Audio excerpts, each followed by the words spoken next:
Bonjour, merci de votre fidélité. Bienvenue RFM midi, l'heure du grand journal. Barthélémy Ngom. À la une, Ousmane Sonko sait que nous savons ce qui s'est passé dans le bureau de Mansour Faye, mais il n'a pas dit la vérité aux Sénégalais. Révélation du témoin de la fameuse audience entre le leader de PASTEF et le ministre Mansour Faye. Selon Cheikh Issa Sall, Sonko voulait rencontrer le président de la République pour que ce dernier intervienne dans l'affaire Tahibou Ndiaye. Suite et pas fin dans l'affaire Terme Sud, l'ancien chef d'état-major général des armées donne sa version. À l'époque, c'était lui, le SEMGA. Mamadou Mansour Seck se veut clair, les terrains en question appartiennent à l'armée. Ce sont donc des logements de fonction qu'il faut libérer quand on part à la retraite. Le retrait de la société Maor Technologies de la centrale de Sendou n'aura aucune conséquence dans la production et la fourniture d'énergie. Une assurance de la Sénélec, le principal sous-traitant de la centrale de Sendou, est parti parce que n'ayant plus d'argent, Maor Technologies devait gérer la maintenance. L'actualité internationale, bonjour Georges Déthié. Bonjour Barthélémy Ngom. Au Mali, double attaque contre des positions de l'armée. 12 soldats tués, plusieurs blessés. Va-t-on vers un report de la présidentielle en Côte d'Ivoire? Le bruit court à Abidjan. La direction du RHDP a ajourné la cérémonie de remise de feuilles de route aux directeurs généraux de campagne. Report à une date ultérieure, la cérémonie devrait se tenir aujourd'hui. Le développement dans un instant. Bonjour Chartidiane Diagne. Bonjour à vous Barthélémy. Avec vous, les titres de l'actualité du sport. Nous allons d'abord nous intéresser à l'équipe nationale U17 du Sénégal qui se prépare au tournoi de l'UFOA prévu en Sierra Leone. L'équipe est en regroupement depuis quelques jours. Là-dessus, vous entendrez Malik Daf, le sélectionneur de l'équipe du Sénégal. Aussi, nous parlerons du match qui a été annulé hier entre le Sénégal et la Mauritanie. Et là-dessus, vous entendrez les supporters des deux camps du côté de Rosso et de Richard Toll, ville frontalière de la Mauritanie, Ligue Europa, ou alors Ligue des Nations plutôt. La 4e journée démarre ce soir. Un choc, on l'attend ce soir entre l'Angleterre et le Danemark, mais aussi la Croatie qui va jouer contre la France. Tout cela à partir de 18h45. Rendez-vous dans une vingtaine de minutes, cher Tidiane Diagne, pour le détail de toutes ces informations sportives. La presse du jour, ce sera avec Georges Déthié. Point de vue sur le sport, le football en particulier face à la Covid-19. Faut-il arrêter ou continuer? Et même s'il faut continuer, la question est de savoir comment s'y prendre. Hier, déjà, notez que 3 matchs amicaux ont été annulés à cause de la Covid-19. Débat en fin de journal.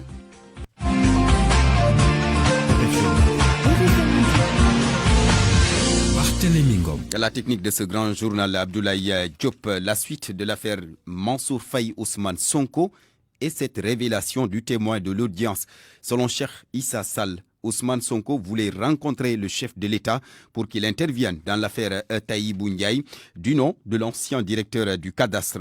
Cheikh Issa Sall, directeur général de l'agence de développement municipal, il était l'invité d'RFM Matin ce mercredi. Donc, dans sa dernière sortie, terminé par anticiper sur vraiment le véritable objet de la rencontre qu'il voulait avec le président Macky Sall, en disant que dès demain, les gens de la paix vont dire que c'est sur l'affaire Tahibou Ndiaye que je voulais m'entretenir avec le président Macky Sall. Effectivement, c'était sur ça. Et c'est pour cela que Ousmane Sonko avait perdu vraiment son équilibre dès que Mansour Faye a évoqué cette audience. Ousmane Sonko a déclaré lors d'une émission qu'il avait lui-même payé les avocats de Tahibou Ndiaye. Ousmane Sonko, c'était vraiment l'avocat défenseur par excellence de Tahibou Ndiaye. En dehors de ces démarches officielles, il avait également entrepris des démarches officielles pour amener le président de la République à tordre la main aux magistrats sur cette procédure-là pour pouvoir tirer d'affaire son ami, son frère, son protecteur Tahibou Ndiaye. Ce que, évidemment, le président de la République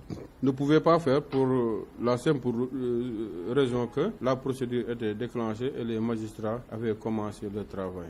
En vertu de la séparation des pouvoirs, bien sûr, le président de la République ne pouvait pas intervenir sur cette procédure pour demander aux magistrats d'aller dans un sens ou dans un autre. Est-ce que justement il y a des preuves de cette préoccupation de Sonko? Ce qu'il a dit est déjà suffisant, parce que l'aveu, c'est la meilleure des preuves. C'est lui-même qui a évoqué l'affaire Tahibou Ndiaye. Et comme je l'ai dit, moi je suis témoin de l'audience. Comme il l'a évoqué, effectivement, c'est l'affaire Tahibou Ndiaye qui était sa principale préoccupation. Et ça, tout le monde le sait. Lui-même, il ne peut pas le démentir. C'était donc Cheikh Issa Sall, directeur général de l'agence de développement municipal sur cette affaire Mansour Faye Ousmane Sonko. Une autre affaire, celle de Terme Sud.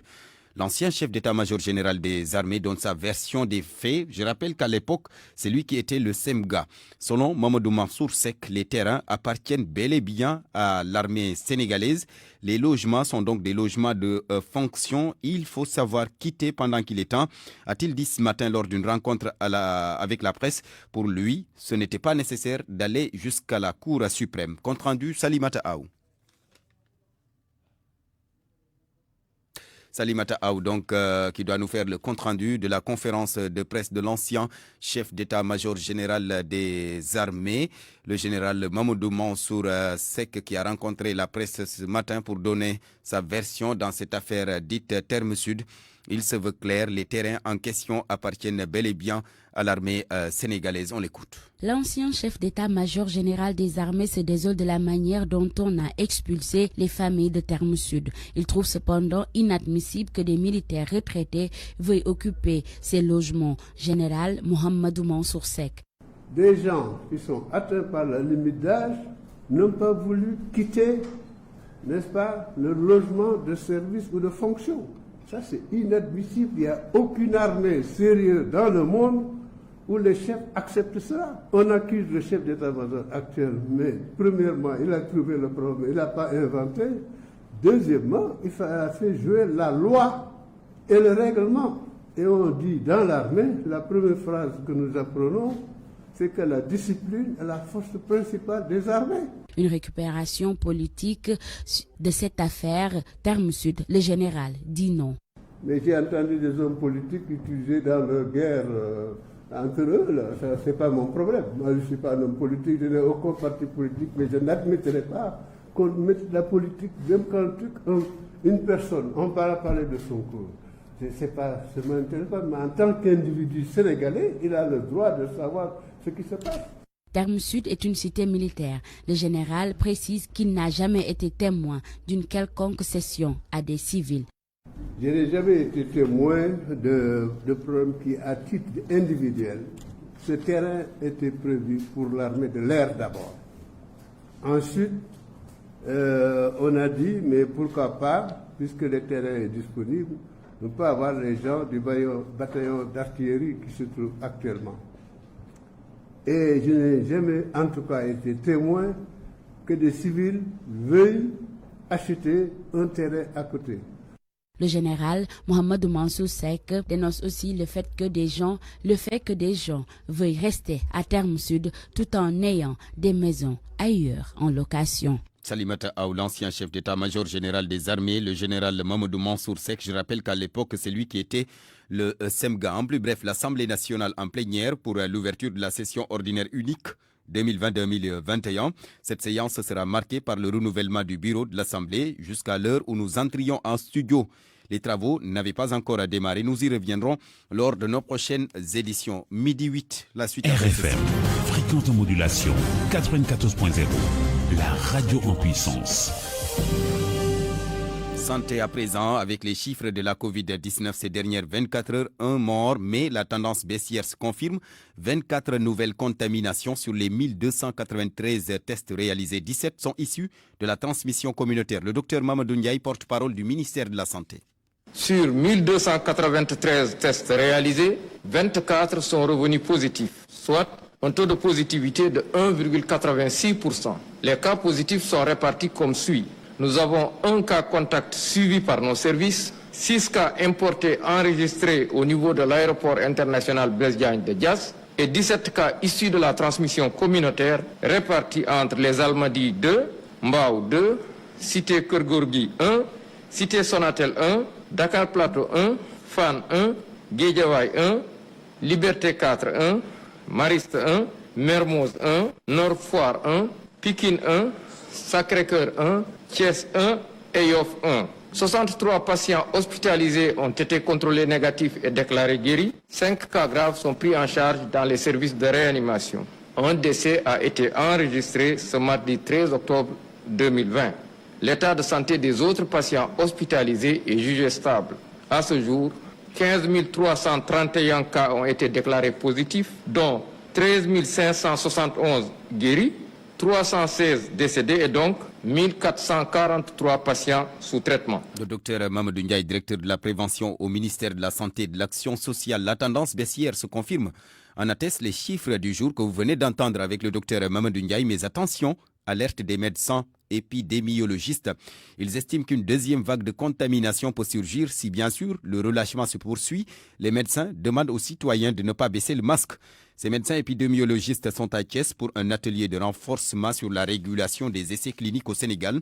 A signalé d'ailleurs qu'une nouvelle molécule a été découverte pour la prise en charge des malades de la Covid-19 en réanimation. Cheikh Anta Diop. Des chercheurs en santé, des médecins épidémiologistes sont sur la bonne voie pour vaincre l'ennemi, le coronavirus. Docteur Sambokor Sarr, le chef de la division de la recherche au ministère de la Santé. Nous avons eu à enregistrer plus de 50 protocoles de recherche qui portent sur toutes les dimensions de la maladie. Nous avons au moins 6 à 7 essais cliniques qui sont partagés entre le diagnostic et la prise en charge. Mais l'essai le plus significatif qui est aujourd'hui en cours, prise en charge beaucoup plus efficace avec l'utilisation d'une nouvelle molécule qu'on appelle le nafamostat. Il vise les personnes qui sont au stade de réanimation, donc où la maladie est grave. Vous vous rendez compte qu'en tout cas, depuis un certain temps, on a connu une réelle baisse au niveau de la mortalité. Cette tendance baissière est à saluer, selon le Dr Badara Sissé,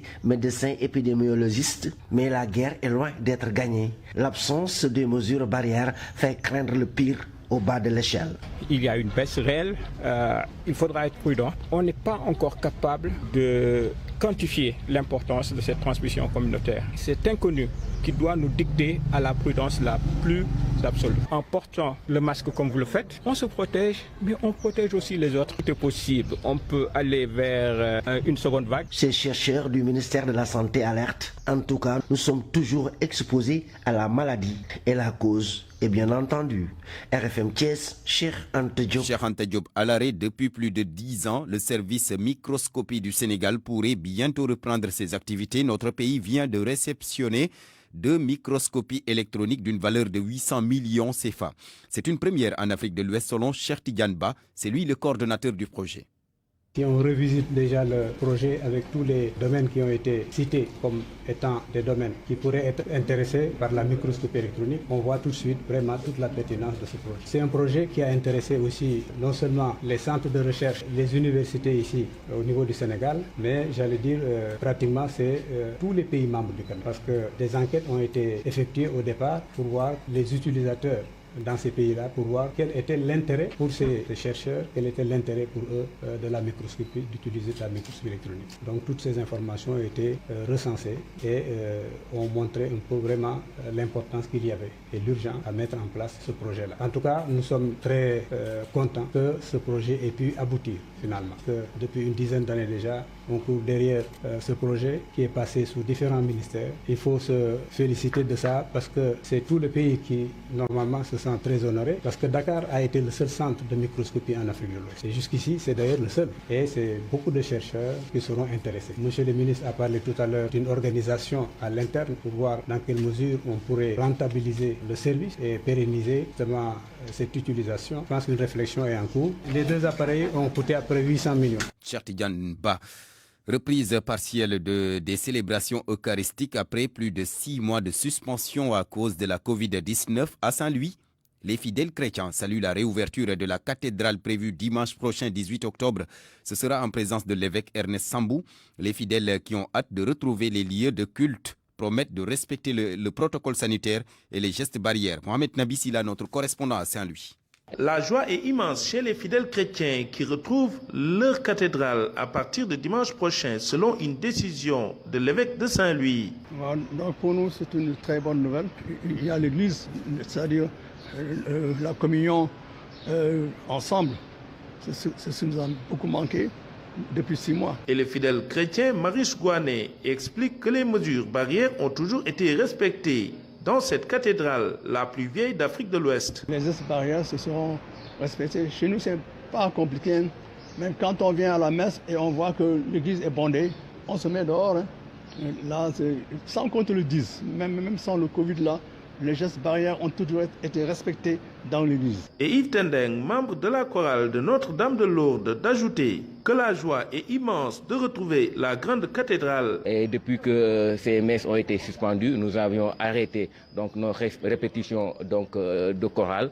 Aujourd'hui, donc, certainement, nous allons les reprendre. Donc, c'est une grande joie, vraiment, après être resté pendant plusieurs mois sans prendre part à ces célébrations eucharistiques. Aujourd'hui, donc, nous éprouvons une très, très grande joie de pouvoir les reprendre, vraiment, afin de pouvoir continuer dans la prière. L'heure est à la prière. Toutefois, la communauté attache un prix à la discipline et au respect des gestes barrières. RFM Saint-Louis, Mohamed Nabissila. Mohamed Nabissila, une reprise partielle donc des célébrations eucharistiques. Les fidèles chrétiens qui se réjouissent de retrouver leur lieu de culte. Midi 15 à la cathédrale de Dakar. RFM, l'info, c'est ici. L'info, c'est ici. Les enseignants de l'université de Thiès poursuivent leur mouvement de grève. Ils vont observer un nouveau mot d'ordre de 48 heures à partir de demain, jeudi. Ces enseignants comptent aller jusqu'au bout pour la satisfaction de leurs revendications. Mamadou Tandian Diaw, le coordonnateur de la section SAES de l'université de Thiès, au téléphone avec Aladji Ndiogoudienne. Il y a l'autorité qui cherche à s'impliquer pour essayer de trouver quand même des solutions. Mais jusqu'à présent, il n'y a rien de concret, quoi. Voilà. Donc, avec l'autorité rectorale, c'est des messages, des courriers qui nous envoient, des courriers également que nous lui envoyons pour lui faire comprendre qu'il n'y a aucune proposition nouvelle, concrète, en tout cas au niveau de nos points de revendication. Donc, c'est là où nous en sommes et les camarades, quand même, il faut vraiment marquer une pause, régler définitivement ces questions qui plombent le fonctionnement de notre établissement et avant de continuer le travail, quoi. Le mot d'ordre, c'est 48 heures encore pour demain et après-demain, donc jeudi 15 et vendredi 16, renouvelable. C'est quand même, tant que ces questions ne sont pas réglées, les camarades décident quand même de poursuivre le mouvement de grève, quitte à même impliquer le bureau national pour que ces questions, quand même, que nous ne cessions de poser depuis des années, je peux dire que depuis qu'elle est là, quand même, on s'est toujours confronté à ces difficultés, mais on pense pouvoir arriver à lui faire entendre raison et voilà, donc redynamiser le fonctionnement de cette université. Malheureusement, c'est peine perdue. Mamadou Tandian Diaw, le coordonnateur de la section SAES de l'université de Thiès. Je rappelle que les syndicalistes entament à compter de demain une nouvelle grève de 48 heures. Nous vous en parlions dans nos précédentes éditions. Le principal sous-traitant, la société Maor Technologies, s'est retiré du projet de la centrale de Sendou à cause d'argent qui lui est dû. Elle devait donc gérer, cette société, la maintenance de la centrale. La Sénélec, à qui cette centrale devait fournir de l'électricité, rassure, cette situation n'aura aucune conséquence dans la production et la distribution. D'énergie. Aziz Fall, conseiller spécial du directeur général de la Sénélec, que je vous propose d'écouter. La position de Sénélec par rapport à cette question a été déjà exprimée par nos représentants dans les échanges que nous avons eus avec justement les représentants du projet de Sendou. Alors le retrait que vous venez d'évoquer de Maor n'a pas une incidence réelle sur quoi que ce soit, car nous avons déjà donné notre point de vue sur l'aspect relatif à la maintenance, et je pense que Maor était justement pressenti pour gérer la maintenance. Donc de ce point de vue-là, il n'y aura rien de nouveau du point de vue de Sénélec, car il n'y a pas eu de développement majeur. En tout cas, ce dernier développement-là n'a rien changé au niveau des fondamentaux en ce qui concerne la relation entre Sénélec et Sendou. Il n'y a pas de changement en ce qui concerne la relation entre Sénélec et Sendou. Et ce dernier développement non plus n'a rien changé dans les fondamentaux. Je pense qu'on peut s'en tenir à cela. Aziz Fall, le conseiller spécial du directeur général de la Sénélec. Direction Fatick où nous allons retrouver Aminata Goudiaby. Là-bas, les paysans du département affichent le sourire. Eh bien, c'est parce qu'ils ont obtenu de bons rendements pour cet hivernage, ce qui n'était pas arrivé depuis des années. Correspondance. Très tôt le matin, sous un brouillard très épais, Mam Gourfey coupe les épis de mil mûrs de son champ. Il est fier de ses rendements agricoles de cette année. Actuellement, nous coupons le mil et nous allons ensuite le sécher. Mais dans 10 jours, nous allons commencer à déterrer l'arachide. Diata Faye, la soixantaine, est aussi agriculteur dans le village de Ndundor, situé dans la commune de Diarer. Lui aussi espère avoir de grandes quantités de mil et d'arachide. Cette année, on aura beaucoup de mil ici dans le village de Ndundor. Moi, je pense avoir 2 tonnes de mil. Et pour l'arachide, je pense avoir 20 sacs de 100 kilos ou plus. De si bons rendements agricoles, ces cultivateurs rencontrés dans le département de Fatick ne les ont pas eus depuis de nombreuses années. Gorgui Faye a 70 ans. Je pense que la dernière fois qu'on a eu ces productions records, j'étais encore jeune. Vraiment, cet hivernage était pluvieux et les récoltes sont bonnes. Vous pouvez le voir vous-même.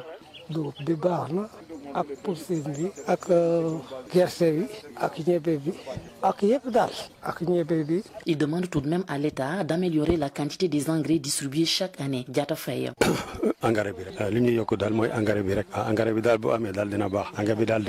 Dans le département de Fatick, les agriculteurs rencontrés espèrent faire de bonnes récoltes. En revanche, dans le département de Foundiougne, beaucoup d'hectares de champs ont été ravagés par les eaux des pluies. Aminato Goudiaby, Fatick, RFM. L'actualité internationale. Bienvenue Georges Dekidjo. Merci Barthélémy Ngom. Au Mali d'abord, une dizaine de militaires ont été tués lors de 2 attaques dans le centre du pays. C'est d'abord une position militaire à Sokoura qui a été attaquée dans la nuit de lundi à mardi. Ensuite, un renfort dépêché sur les lieux est tombé dans une embuscade Sodatia. L'armée malienne a fait face à 2 attaques. D'abord, celle de son camp situé dans le centre du pays à quelques dizaines de kilomètres de la frontière avec le Burkina Faso, un endroit jugé stratégique. Sur place, les assaillants qualifiés de terroristes sont arrivés à pied et à bord de véhicules. Ils auraient bénéficié de complicité locale. Un élu d'une localité voisine parle de tirs nourris entendus. 9 militaires maliens ont dans un premier temps été tués dans le camp. Un renfort de l'armée régulière a alors rapidement été dépêché sur les lieux, mais il est tombé dans une embuscade non loin d'un petit pont, le pont Parou, situé entre les localités de Banjaraga et de Bankas. De sources indépendantes, l'armée a perdu sur place 3 hommes. Les assaillants ont aussi subi d'importantes pertes, puisqu'au moins 9 combattants ont été tués et 2 de leurs véhicules détruits. Sur le même axe routier, toujours entre les localités de Banjagara et Bankas, un bus transportant des civils est tombé dans une embuscade tendue par des présumés djihadistes. 12 passagers, dont 2 femmes et un enfant, ont été tués sur le coup. Le mardi après-midi, un nouveau renfort de l'armée a été renvoyé sur le terrain.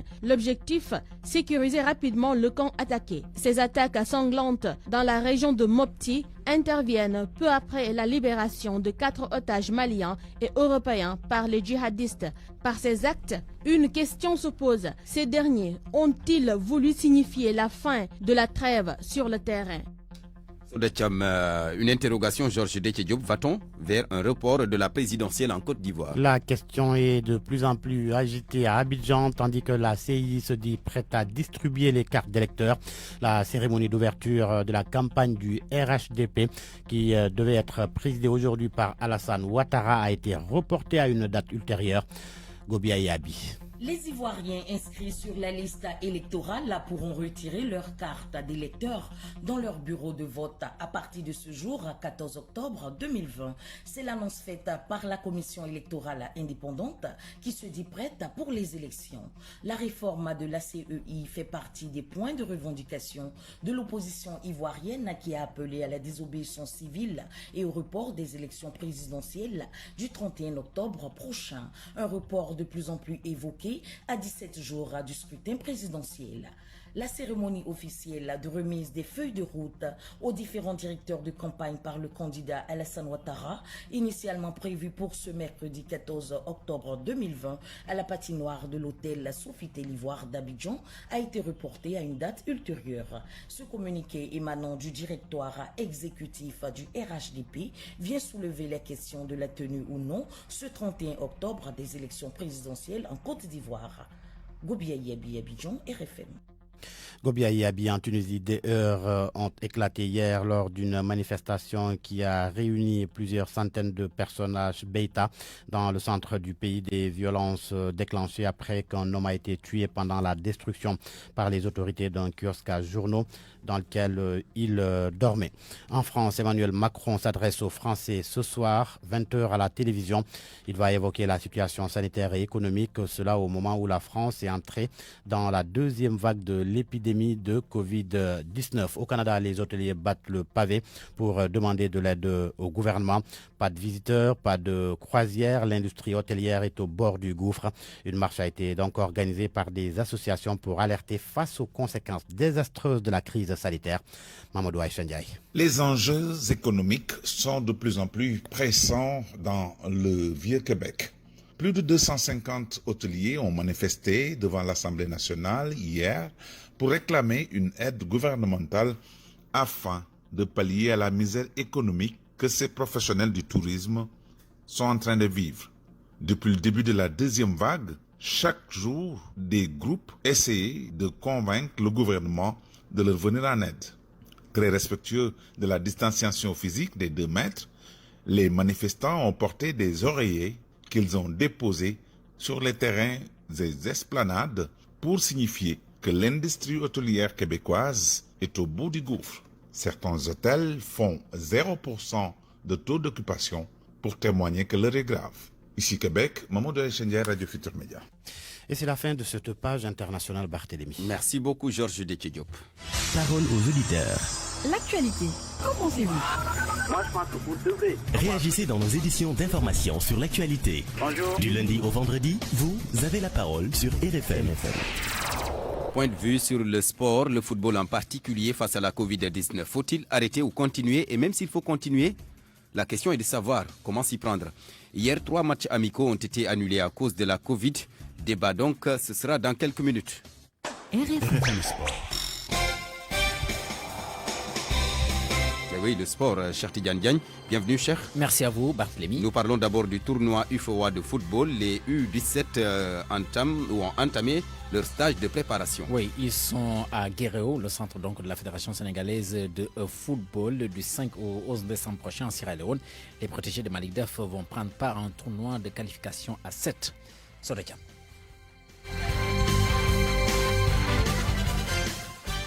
Voilà, certainement, nous aurons le temps de revenir sur Sodekam qui donc nous suit ce dossier relatif donc à la préparation de l'équipe nationale U17 du Sénégal.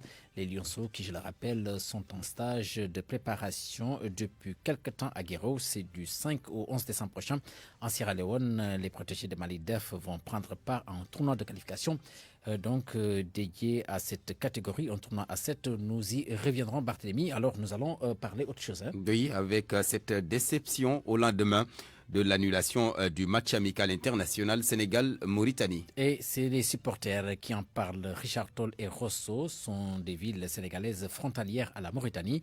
Les inconditionnels des 2 équipes espèrent cependant des retrouvailles pour bientôt. Mamadou Diagne. Vraiment am nañu déception bu mag luñ ci am. waaw non yaakaar gu tas parce que aussi bëggoon nañu vraiment match bi am. La désolation et la tristesse sont les sentiments les mieux partagés par les supporters des Lions de la Teranga et ceux des Mourabitoun. Cela fait suite à l'annulation du match qui devait opposer ces 2 nations. Une annulation qui, selon Dio Keita et Jules Diaby, tous 2 supporters de la Mauritanie, est due à la mauvaise gestion de leur fédération. Pour la prochaine fois, avant que nos joueurs se déplacent, on doit faire des tests. C'est un peu bizarre. Pourquoi tester les joueurs avant le match? C'est un peu bizarre. Ils étaient là-bas avant-hier. Il fallait les tester depuis leur premier jour. Puisque y a eu report, nous tous en Mauritanie, on est choqués à cause de ça parce qu'on attendait ce match. Une grosse déception. Aujourd'hui, on espérait avoir notre 3 points face à l'équipe sénégalaise. Nous voulons vraiment faire face à une très grande équipe comme le Sénégal pour nous peser nous-mêmes. Habitant de Rosso, Sénégal et supporter des Lions de la Teranga, Moussa Diba soutient que l'annulation de cette rencontre est plutôt bénéfique pour le Sénégal. Pour nous, c'est bien parce que nous, en tant que supporters de l'équipe nationale du Sénégal, je sais très bien que nous, on n'était pas bien prêts, donc c'est bien pour nous. Né en Mauritanie et grandi au Sénégal, Abdou Aziz Diop opte pour un remake lors des prochaines trêves internationales. Ils vont se retrouver parce qu'aujourd'hui, la Mauritanie, ce n'est plus cette équipe qui s'arrête en match d'éliminatoire. Et la Mauritanie est en Coupe d'Afrique. Peut-être qu'ils peuvent partager la même poule. Et donc, le Sénégal doit apprendre à jouer face au Mali, face à la Mauritanie, parce que ces équipes, ce ne sont plus des équipes qui sont éliminées en phase éliminatoire de coupe, ce sont des équipes qui ont goûté le plaisir de la CAN. Ces interlocuteurs demandent aux fédéraux de revoir leur copie afin que pareille situation ne se reproduise plus. Mamadou Diagne, Richard Toll, Radio Futur Média. Mamadou Diagne, merci. Cette fois-ci, nous parlons de l'équipe U17 du Sénégal qui se prépare aux qualifications à la prochaine Coupe d'Afrique des Nations de leur catégorie. Les Lionceaux, qui je le rappelle, sont en stage de préparation depuis quelques jours à Guéréo, du 5 au au 11 décembre prochain en Sierra Leone. Les protégés de l'entraîneur Malik Daf vont prendre part à un tournoi de qualification à cette équipe. Sodaya. En vue du tournoi de l'UFOA, la sélection U17 entame son 4e stage fermé avec une liste élargie, nous dit le sélectionneur Malik Daf. On a trouvé aussi nécessaire d'élargir cette liste parce que tu sais, avec le problème de l'IRM, donc nous avons jugé vraiment d'élargir cette liste, mais c'est le groupe qui va rester pour commencer à travailler avec nous et en fonction du travail qu'on va faire de semaine en semaine, on va essayer aussi de diminuer le groupe petit à petit pour avoir un groupe beaucoup plus réduit et vraiment faire face à la compétition, Inch'Allah. En cette période de pandémie, pas de compétition, d'où le besoin d'organiser des matchs de préparation avec les équipes qui doivent représenter le Sénégal aux compétitions africaines, affirme le sélectionneur des U17. On n'en est pas encore démarré, les équipes n'ont pas commencé, donc il est difficile même de sortir dans la sous-région avec le Covid, donc on a un sujet nécessaire aussi avec les équipes qui sont là pour la préparation de la Coupe d'Afrique. Donc on a joué la fin du mois d'octobre ou le début du mois d'octobre. On va essayer d'avoir le maximum de matchs, 4 ou 5 matchs, ou 6 matchs même si on peut l'avoir. Cette équipe sont engagées pour ce tournoi de l'UFOA, prévu en Sierra Leone au mois de décembre 2020. Selon le sélectionneur, ce sera certes difficile, mais le Sénégal va défendre son titre. Actuellement, le trophée qui n'est pas encore sorti de notre main, mais on sait qu'on va bien le défendre. Nous pensons bien le défendre, c'est-à-dire aller reconquérir encore ce titre là-bas, aller encore gagner encore, maintenir ce titre là-bas à Sierra Leone. Malgré c'est pas une chose facile, mais je pense que pas impossible, parce que je pense que le Sénégal a toujours un potentiel de jeu énorme. C'est vrai qu'on est un peu en retard par rapport à la préparation, mais ça se passe partout ailleurs, parce que je pense qu'avec le Covid, je pense que tout a été déréglé. Donc je pense qu'il faut que mentalement qu'on soit fort, qu'on trouve les raccourcis, on trouve les points de chute pour essayer d'être proche, d'être prêt, Inch'Allah, avant la date de la compétition, Inch'Allah. Après avoir effectué les tests de Covid-19, la sélection va entamer les entraînements dès cet après-midi au centre Youssoupha Ndiaye de Guéréo. Sodecham Chertiyan Diagne, la Ligue des Nations revient ce soir. C'est pour le compte de la 4e journée. C'est à partir de 18h45 les chocs attendus entre l'Angleterre et le Danemark. La France est en danger lors de son déplacement en Croatie. Portugal-Suède est aussi prévu. La Belgique se déplace en Islande. L'Italie joue contre les Pays-Bas. L'Écosse accueille la République tchèque, entre autres matchs. Et puis nous allons terminer avec Neymar qui a dépassé et devient le 2e meilleur buteur de l'histoire du Brésil. L'attaquant du Paris Saint-Germain a inscrit hier un triplé donc face au Pérou. Victoire 4-2 pour la Seleção. Neymar pointe désormais à 64 buts en 103 matchs contre, 62 réalisations pour le Brésilien ou alors son compatriote Ronaldo. Hier, après avoir marqué ses 2 buts, Neymar a rendu hommage à sa manière à Ronaldo. Merci beaucoup, cher Tidiane Diagne. Il est 12h32. RFM, la presse du jour. Georges Détié-Diop. Pas de gamou cette année à Tivavone. Principal sujet ce mercredi à la une des journaux. La presse revient et largement sur la déclaration du Khalif général des Tidianes, Serigne Babacar Sy Mansour, qui, comme l'indique le quotidien, a pris des mesures inédites avec l'annulation du gamou annuel à Tivavone en demandant aux talibés de célébrer le Maoulid chez eux. Cela du fait de la crise sanitaire. Ainsi, l'observateur relève la constance du Khalif des Tidianes qui continue d'appliquer les restrictions contre la pandémie de Covid-19. Même constance soulignée par les Échos, là où le journal Le Quotidien parle de cohérence. Vox Populi, qui indique que Tivavone renonce au gamou, rapporte que le Khalif général des Tidianes se fonde sur les enseignements du prophète pour justifier l'annulation du 119e Maouloud. En revanche, souligne mon confrère, Serigne Moustapha Sy prend le contre-pied du Khalif. En effet, les Moustarchidines vont célébrer le gamou au champ des courses. Pour Sud Quotidien, Serigne Moustapha Sy et les Moustarchidines se démarquent. Wolf Quotidien et le Quotidien se font aussi l'écho de cette posture des Moustarchidines. Ndiéguène et Medina Baye également vont célébrer le Maouloud, relève le Quotidien qui fait état de voix discordantes. Sud Quotidien parle de gamou à 2 vitesses et Wolf Quotidien de Tidiane divisé. Alors, les conséquences de l'annulation du gamou, selon l'observateur, la mesure aura un impact économique, social et culturel et religieux au sein des ménages où la désolation est la chose la mieux partagée dans la cité religieuse. Des familles déboussolées par l'absence des pèlerins, plusieurs millions dépensés pour acheter des denrées alimentaires, les petits métiers informels durement affectés, sans oublier la désolation aussi des commerçantes sur la route nationale. L'autre actualité dominante, la sortie d'Aliou Dembourou qui continue de faire des vagues. Oui, des vagues de réaction. Enquête informe que l'APR se démarque des propos du député qui sont aux antipodes de la ligne ligne du parti. La coalition Diotna Patriote pour l'alternative veut qu'il soit poursuivi pour apologie de la violence. Abdoul Mbaye, lui, dénonce des propos xénophobes, irresponsables et dangereux. Ainsi, enquête conclut qu'Aliou Dembourou Sow reçoit une volée de bois vert. Et à la lumière de la position de l'Alliance pour la République, le témoin affirme que Macky lâche Dembourou Sow, l'APR s'étant totalement démarqué de la position de son député. Benno également précise Tribune qui use du langage utilisé par le député pour dire que Macky sort la machette.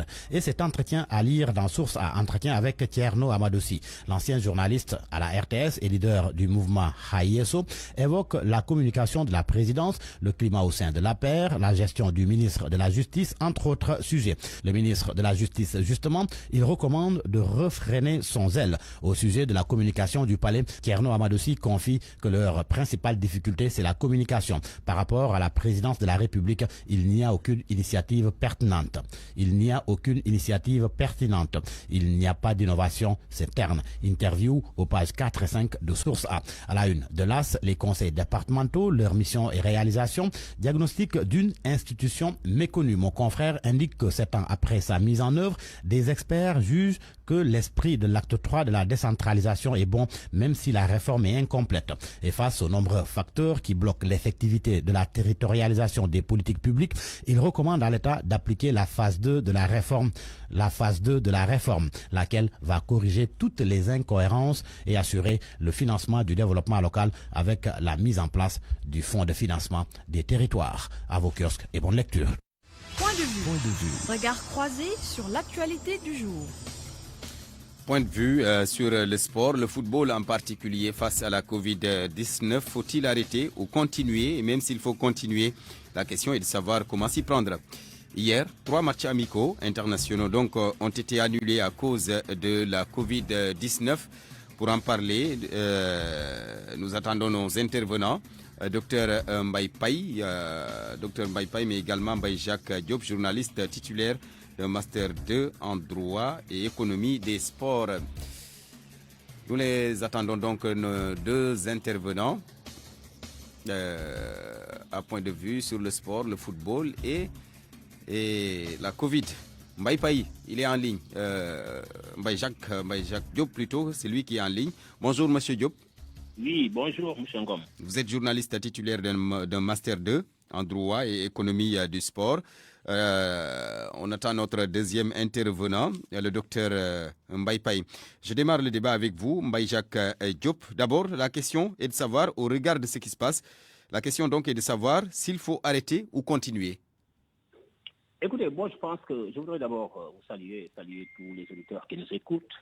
Dire tout simplement, parler d'arrêt serait un peu quand même prématuré et surtout c'est comme si on voulait quand même mettre fin aux activités sportives parce que vous savez le sport en général et le football en particulier est ce qu'on appelle un produit composite, c'est-à-dire que c'est un produit qui répond à une demande qui est exprimée par les acteurs et je pense que et dans le football aujourd'hui, quand on regarde quand même les matchs qui ont été annulés avec la période de la pandémie Covid-19, on peut en tout cas le concilier à plusieurs catégories d'intérêts. Parce qu'il y a d'abord ce qu'on appelle peut-être l'intérêt des sportifs, c'est-à-dire que les joueurs, les coachs, tous ceux qui gravitent en tout cas, ou bien qui bouchonnent autour de cette sélection, il y a aussi l'intérêt des amateurs, c'est-à-dire que c'est l'équilibre même des supporters, des fans et autres. Il y a aussi l'intérêt des entreprises de sport, ça on pourrait parler de l'équilibre financier. Et sans compter aussi les droits TV qui viennent à la 4e catégorie. Donc, mais même si la situation, si la situation ne permet pas qu'on organise des matchs, que faudra-t-il faire?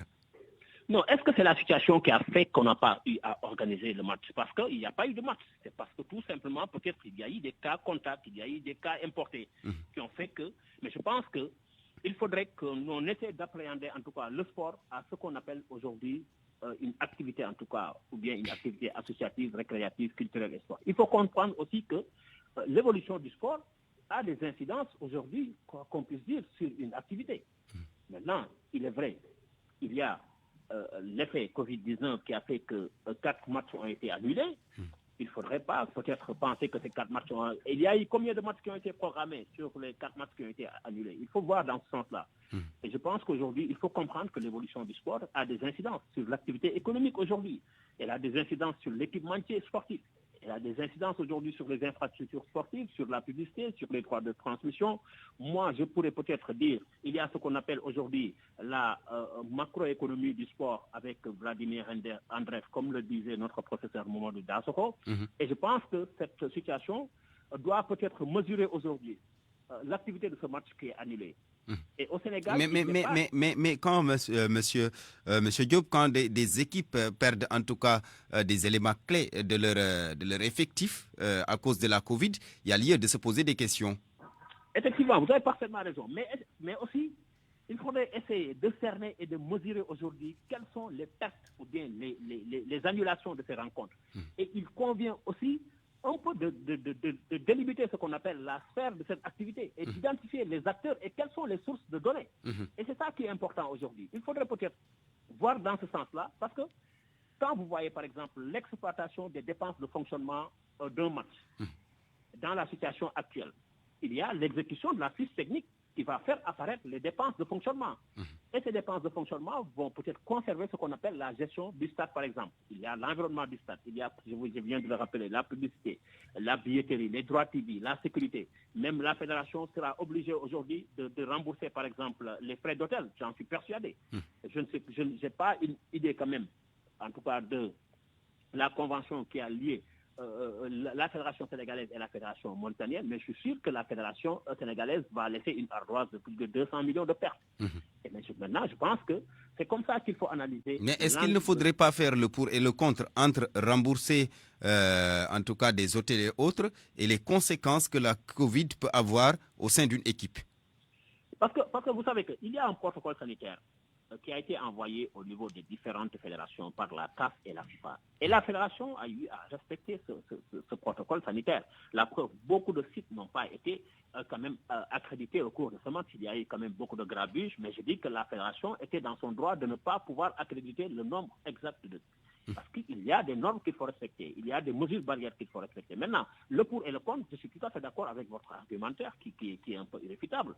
Mais maintenant aussi, c'est comme si aujourd'hui vous dites que par exemple, au niveau du groupe Futur Média, il y avait des gens qui étaient peut-être testés positifs avec des cas contacts ou bien des cas communautaires. Cela ne vous a pas empêché quand même de poursuivre vos activités. Cela ne vous a pas empêché quand même d'organiser, en tout cas de dérouler votre programme. Et je pense qu'il va falloir peut-être que la fédération va se pencher avec la Confédération africaine de football pour voir maintenant comment pallier à tous ces impairs, comment peut-être essayer de pouvoir... Comment s'y prendre pour résumer. Alors, je reviens à vous tout à l'heure, Jacques Diop. Le docteur Mbaye Paye vient de nous rejoindre. Alors, docteur, bonjour. Bonjour. Alors, je vous pose la même question. Faut-il continuer ou simplement arrêter le foot au regard du contexte actuel? Voilà, je vous remercie. C'est vrai que le match Sénégal-Mauritanie a été annulé hier parce qu'il y a eu des cas de Covid. Il y a eu d'autres annulations. D'autres annulations, tout à fait. Il y a eu même beaucoup de matchs de qualification pour la CAN, Coupe d'Afrique, qui ont été annulés. Moi, je pense que la CAF a pris une décision sage. Actuellement, c'est ce qui se fait au niveau de toutes les fédérations, parce qu'actuellement, nous sommes en pleine pandémie de Covid. Donc, dans toutes les fédérations en Afrique, dans le monde, ce n'est pas seulement les fédérations de football, c'est dans toutes les fédérations que des mesures sont prises pour éviter de contaminer les sportifs, parce qu'on parle du sport. Si le match a été annulé hier, c'est bien sûr pour éviter le risque de contamination entre les sportifs eux-mêmes, entre les sportifs, l'encadrement, entre les sportifs, le public, mais aussi entre les sportifs et les populations. Parce que n'oublions pas une chose, actuellement, l'épidémie, la pandémie est toujours là. Et il y a beaucoup de porteurs asymptomatiques. C'est vrai que les sportifs sont des porteurs asymptomatiques. Pour la plupart. Pour la plupart. Du point de vue sanitaire, quand vous faites une activité physique, c'est un sportif qui est contaminé, ça induit une augmentation de la ventilation. Et ça s'accompagne d'un rejet de gouttelettes dans l'air expiré, ce qu'on appelle l'effet aérosol. Maintenant, ces gouttelettes véhiculées par le sportif sont véhiculées par le sportif contaminé qui s'ignore. Maintenant, si le porteur et s'il ne présente pas de symptômes, il risque de contaminer ses partenaires, ses adversaires et l'encadrement. Sur la base de ce constat, donc c'est vrai qu'il y a... que faut-il faire maintenant sur la base de ce constat que vous venez de dire tout à l'heure? Que faut-il faire? Continuer, arrêter? Voilà, c'est vrai qu'il y a des impératifs sanitaires, il y a des impératifs économiques. C'est vrai qu'on ne peut pas tout arrêter parce que n'oublions pas aussi qu'il y a des impératifs économiques. Jacques Diop a évoqué tout à l'heure l'aspect économique. Tout à fait. Il faut peser le pour et le contre. Maintenant, Du point de vue sanitaire aussi, je pense que l'épidémie, comme je vous l'ai dit, n'est pas encore terminée. Il ne faut pas qu'on se relâche. Je l'ai entendu dire, effectivement, il faut continuer à respecter. Maintenant, ce qu'il faut faire actuellement, je pense qu'on peut ne pas... Regardons ce qui se fait ailleurs. Actuellement, en France, par exemple, et en Allemagne, en tout cas en Europe, le championnat se poursuit avec 1000 spectateurs. Nous, on peut essayer de voir comment faire. On peut reprendre les activités, mais il faudra tester, puisque nous sommes toujours en période de pandémie, il faudra tester tous les sportifs. En cas de compétition, tous les sportifs doivent être testés. Parce qu'il y a des porteurs asymptomatiques. Il y a des porteurs asymptomatiques. Continuer à tester tous les sportifs en cas de contamination. Où ils ont été exposés à un jour qui a été contaminé. Regardez actuellement avec Cristiano Ronaldo hier, on a dit qu'il est actuellement en quarantaine. Voilà, beaucoup de jours ont été testés positifs et sont mis en quarantaine. Donc, on peut reprendre, mais pour moi, on peut, comment dirais-je, c'est vrai que l'épidémie commence à faiblir un tout petit peu, mais elle est toujours là. Elle est toujours là. Et parfois même, on peut mesurer les conséquences de la Covid au sein d'une équipe nationale, par exemple. Je cite le cas du Sénégal. Je ne le souhaite pas si le Sénégal devait jouer contre une autre nation et qu'à l'arrivée, il se retrouve avec des cas de contamination, notamment des joueurs clés. Là, ça apporte un tort d'emblée à l'équipe. Mais absolument, c'est ce que je vous dis. C'est pourquoi je vous dis, ce qu'il faut faire actuellement, on peut ne pas arrêter, mais il faudra augmenter notre capacité de test. Donc, il faudra, au niveau des fédérations, tester tous les sportifs en cas de compétition officielle. C'est ce qui se fait actuellement. S'ils sont positifs, il faut les mettre en quarantaine parce qu'ils peuvent contaminer les autres. D'autres personnes. Et ces autres personnes contaminées, n'oublie pas que les personnes contaminées, ils vont après dans le domicile. Le problème actuellement, c'est les groupes qu'on appelle les groupes vulnérables, porteurs de comorbidité. Donc il faut regarder le problème dans un angle beaucoup plus large. Absolument, il faut voir l'aspect sanitaire, c'est vrai, c'est extrêmement important l'aspect sanitaire, mais aussi l'aspect économique. Il y a des impératifs économiques, on ne peut pas tout arrêter, ça c'est vrai.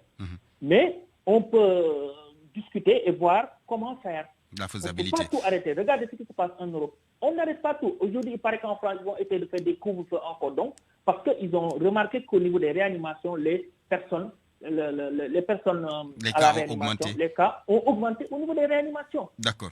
Si on ne prend pas garde, on risque de rompre. On peut continuer, mais respecter les mesures barrières, distanciation physique, 1 mètre, 1 mètre 50. Sauf que ce sera très dur sur le terrain quand les joueurs vont commencer à jouer. Ce sera très difficile de respecter parce que le sport, c'est d'abord le contact. Alors, je reviens à vous tout à l'heure, M. Paimba. Jacques Diop, je termine avec vous. Qu'est-ce qu'il faut faire concrètement? Bon, moi je pense que ce qu'il faut faire, je pense que le docteur Mbaye Faye, qui est un ami, a donné quand même des pistes de réflexion.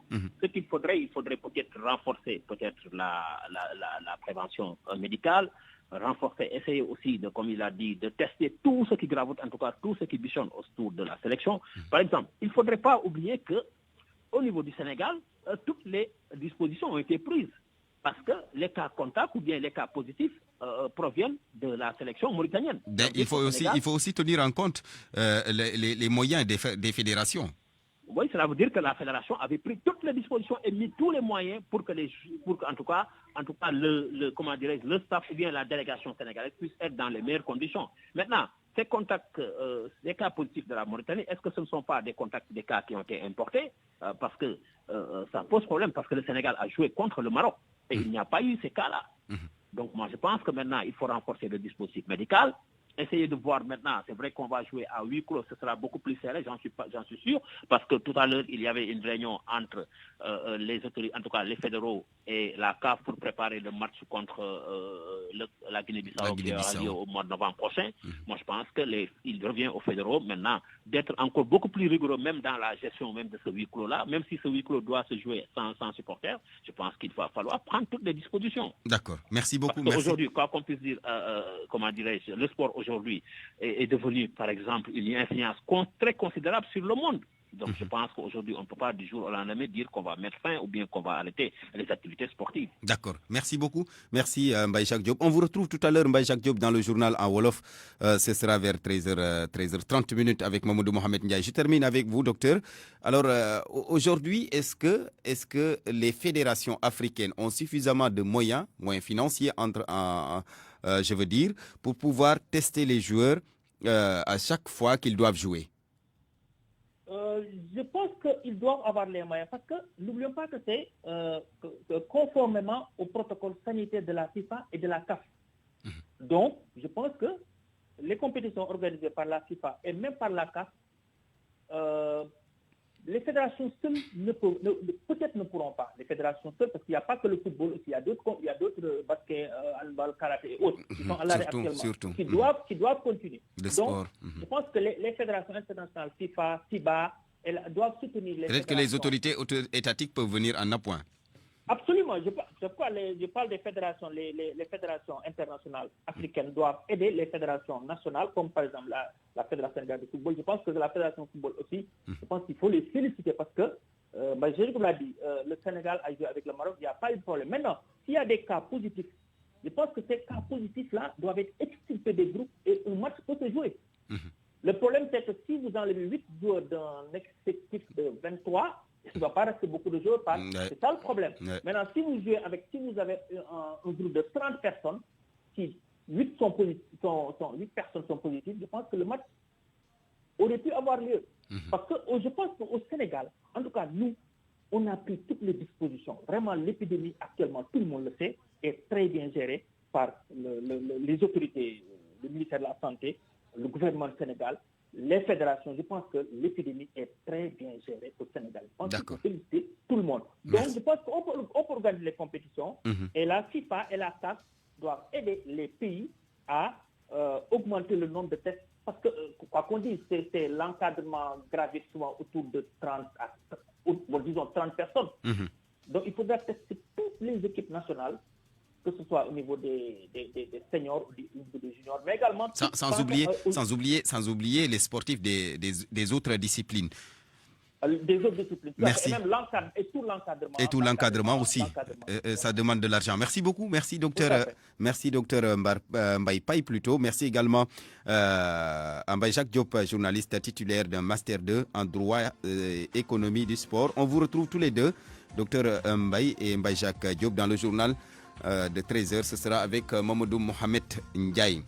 Mesdames, Messieurs, merci à vous. C'est la fin de ce journal présenté par Barthélémy Ngom. Mise en onde Abdoulaye Diop, régisseur d'antenne Pape Omar Diaw, service digital Yassine Pouy, réalisation Aladji Ndiogou Diène. L'info revient à 13h donc avec Mamadou Mohamed Ndiaye. Tout de suite, allô présidence.